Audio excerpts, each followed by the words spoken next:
Hi guys, my name is Nora and I'm going to talk about some interesting jazz harmonic movements on a guitar inspired by Bill Evans.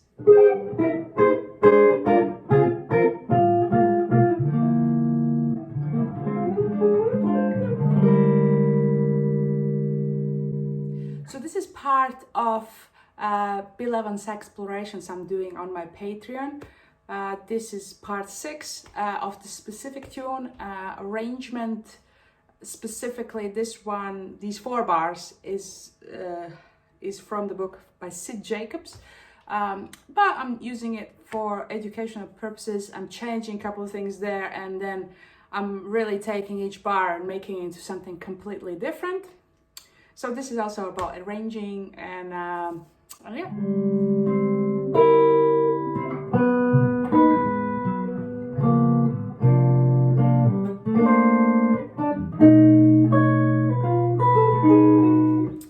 Alright guys, so this is bar 13 in this tune Lori, and what really happens there is basically half diminished chord going to the D flat, it's like sus4 7 chord, then going to the C, same sus4 7 chord, and going to the B7. And what does it do there harmonically? So the first bar guys, this is like a half diminished chord, then you have 4, so, and then we have B flat and E. If it's like a sharp 5, right? B flat note is actually a sharp 5, which is quite unusual sort of chord to be used for half diminished chord. It does, and we have like that line, this note repeating, right?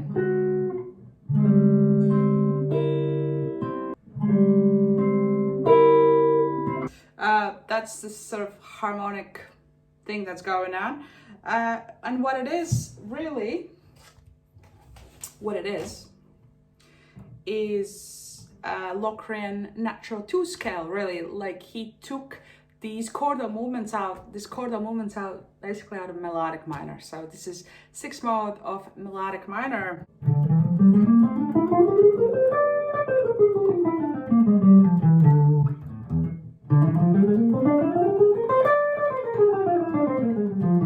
This is one of the things you want to do when you learn scale or you're revising the scale. You want to check it out in multiple positions of the fretboard. In this case, I just check on 2. So what is that Locrian natural 2 scale? We have a root, we have a natural 2. So normally in a Locrian scale, you have a flat 2, but in this case, you have a natural 2. Flat 5, a 4, flat 7, normal 7, dominant 7 or flat 7, and the root.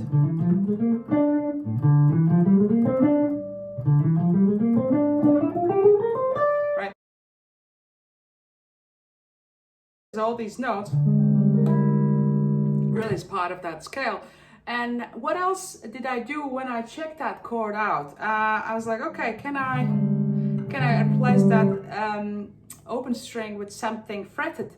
Simply because when you learn something with open string use, that chord is harder to transfer to another place of the fretboard. So let's say you want to replace that G note here with a fretted note, and you just put it here. So now you have that chord. So let's replace E with fretted note, and I'm gonna put 2 E's in here, and we have this chord. And this chord actually, when you put it bass here, that actually becomes like a C7 chord basically, right? So that's interesting. That's just a movement you can do, right? And the other thing you want to do, play in various keys, but also play another place of the fretboard. So here, right? Play it here. And if you want to play this chord,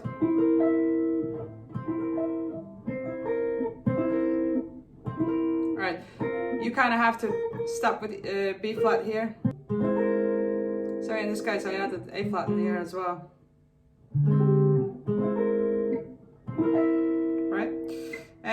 here also this chord, if I want to transfer this chord in a slightly different position, here we have it. Right? Right? So here we have more voicings. We can just by exploring what else can we do here. Let's see what else can we do if we're gonna move. If you want to move on one sort of string set, that would be movement. And then this is interesting chord, also taken out of same scale basically. So A flat D, A flat C, and then afterwards I moved here. That same chord, and we can finish this short movement with half diminished chord, basically normal one. Just as a side note, guys, if you haven't subscribed to the channel, do subscribe, please. I would really appreciate that.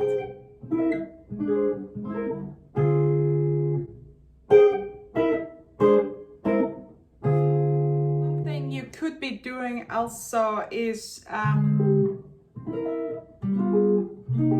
make that into 2-5-1 in minor, because it's just like it's the kind of thing you can then use later down the line in some tunes, in arrangements, in improvisation. So basically this is 2-5-1 in minor C. So these new chords, then I'm playing G, 7 flat 9, going to C minor. And the other thing you might want to do is just see if you can do that in the same kind of thing in other key.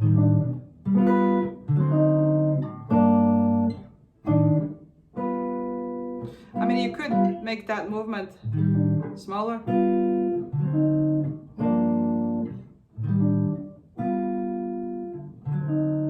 So in this case, I'm doing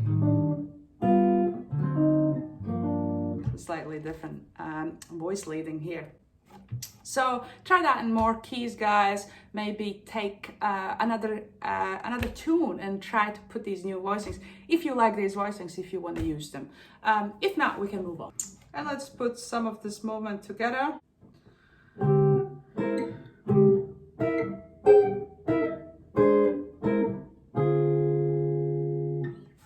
And the other thing I did here is I took these two chords, right? And I was thinking, can I make more harmonic movement here? So there's another discovery. This sort of like sharp 5 chord, C7 sharp 5 type chord, or augmented. Also can work like a little harmonic movement here. So I'm going, and then this one will become B flat 7 chord. So, and that's also an interesting thing you can think about when you improvise over half diminished chord. As we were discovering these things, as I was exploring these chordal movements, you can also take something from it. For example, the B flat 7 and C augmented chord, those two could be your improvisation tools, arpeggios or triad pairs, whichever you prefer. I'm gonna go in those kind of subjects in some other video, maybe in a deeper level, and I have done actually a little bit before, especially in my Patreon. All right, let's move forward. I do go into these kind of things on my Patreon, so check it out, guys. And if this stuff I'm talking about is just over your head, it's too complex, I do teach guitar one-to-one on Zoom, and I teach all levels, starting from very beginning, and and any sort of basics to get into this kind of stuff if you're just starting out with jazz, but also if you don't even play jazz. Even then, I do have students of all levels. So do reach out if you would like to have a lesson. Okay, let's check out the second bar of this four bar thing, right? From Bill Evans' tune Locrian. So the second bar here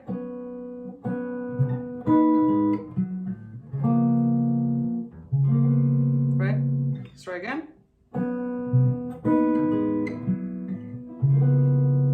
Very interesting, cool harmonic movement, but what is happening here? What is happening here? So really, again, if you look at it from the scale perspective, really what we have is like a D flat mixolydian scale, right? So we are kind of having,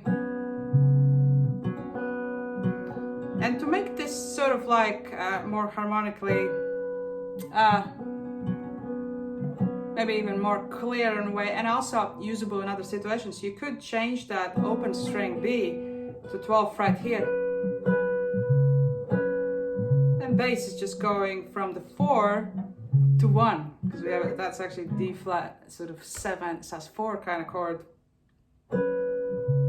I mean, this specific chord, I'm talking about the whole movement here, right? So we just sort of like showcasing all the mixolydian kind of scale notes. And then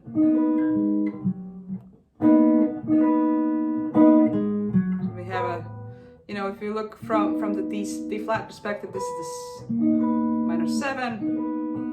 Then we have a B, which is the same, right? Then we have a 9. So we have like a 7, 9, and 6. And then it's going to the A flat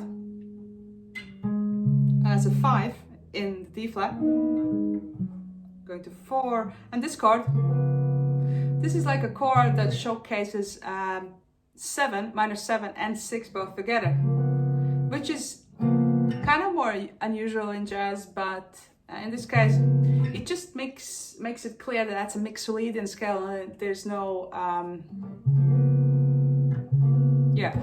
because it's most likely no alteration, right?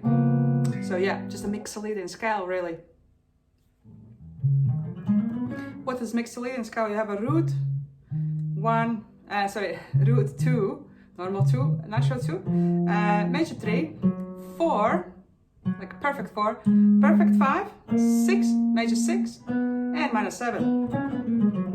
Those are the intervals in the mixolydian scale, in case some of you don't know that. And then one thing I took out of this bar, right? I took just like little movement. If I add these open string notes into the fretted notes. So here we have like an interesting little chord.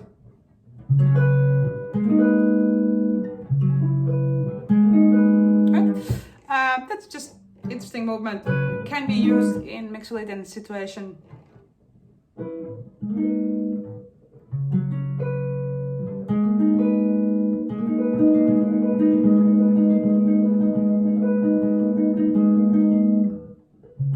Right? All right, cool, guys. Let's move forward. Then the last chord here.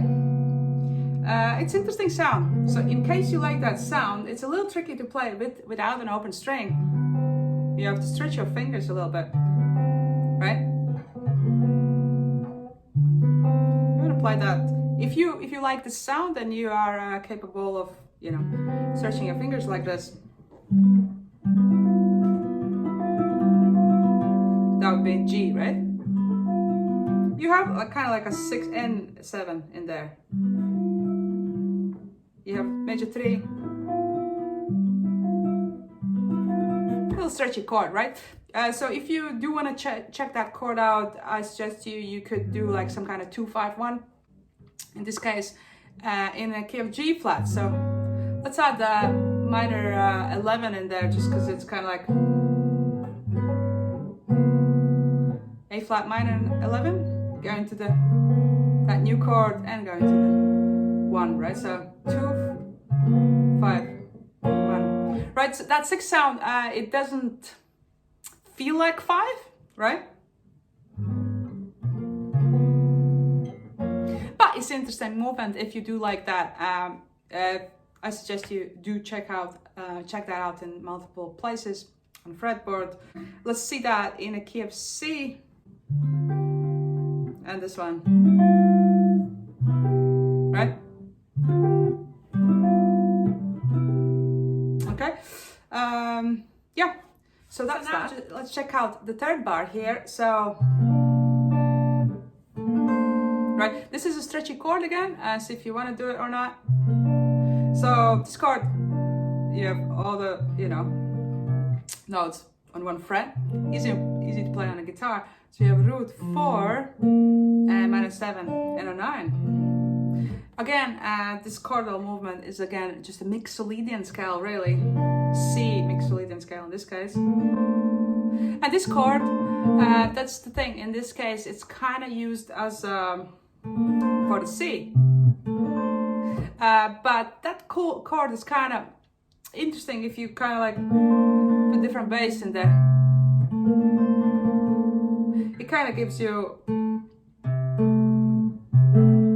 6, 7,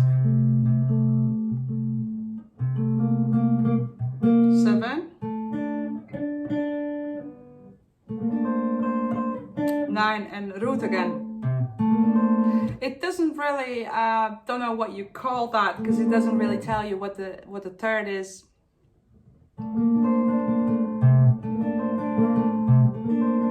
It can be used for a Mixolydian situation. All right, what if we play that from the D?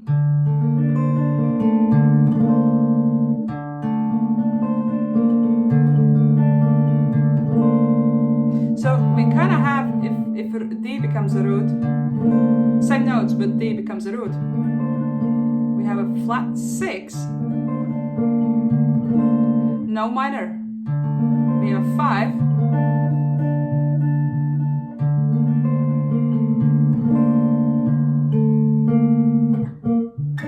a root,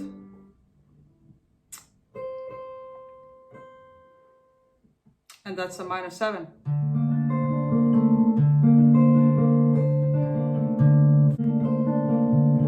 We don't have a 3, so it could be major or minor. All right, what if we do that same chord and we put a B flat in there as a bass? Sounds very different, right? This is actually very super kind of simple. This is just a B flat major 9 without a 5. And then what if we put the E flat as a bass? This kind of gives you like a Lydian sound. There's no third though. That's what comes to my mind when I check this kind of chord. So it's kind of interesting little movement you can do.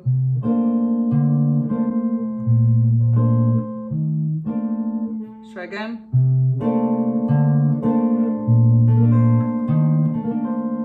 Right. Yeah, so here's more explorations. Alright guys, so fourth bar. Really, it's like a B7 chord with a 9. Then we're adding flat 5 here. And then we have like a little movement going to the 13, back to the normal 7. So it's kind of Mixolydian scale, but flat 5 comes in for a moment. So that's that. There's nothing like super interesting chordal wise to explore. This is like a, you know, like a normal shell voicing really. So I'm not gonna go too deep in this one.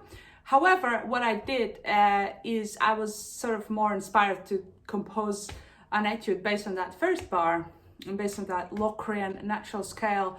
So I want to return to that one, and that's the little etude I actually played in the very beginning of this lesson. Alright guys, so this is the etude.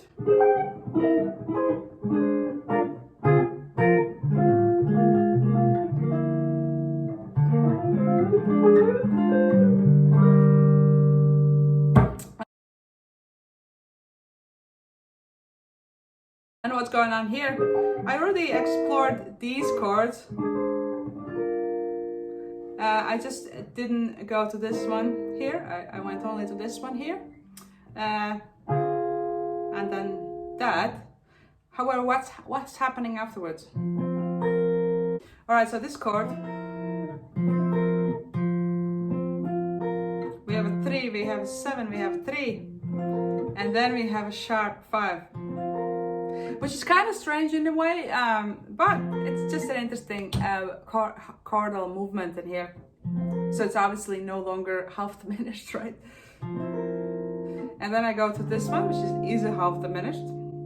Then I'm moving this voice to the B flat.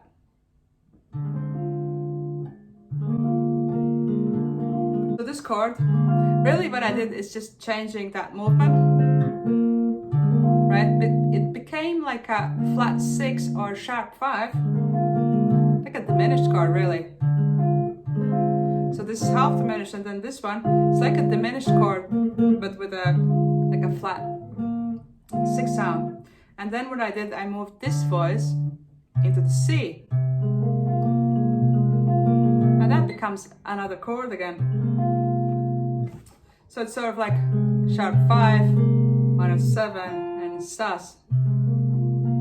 Sus 4. And I'm going to this chord, which is just an interesting sound, really. You have a root. If we think from the root being D, you have a root minor 3rd. You have that flat 6 again. And then we have a 9. And then afterwards, what I did, this is just half diminished. And this is also just a half diminished, kind of like voicing, really. Starting from a minor 3. Right? And this one is also half diminished voicing. And then I'm finishing with that B11 chord, which is basically a half diminished chord with a sharp 5, 4, and 9. All right, here it is, guys. If you find this interesting and you like this kind of stuff, check out my Patreon. PDF from this lesson is available on my Patreon. And if this is too complex, or if it's not too complex, if you do want to dig in more to this kind of stuff, do reach out for private lessons as well. I teach on Zoom. So hopefully I'll hear from you. And don't forget to give me a like and let me know what you think about the lesson. Do you ever do this kind of stuff? Do you, analyze and explore and come up with new voicings? Tell me. And I'll see you next time. Thanks for watching, guys.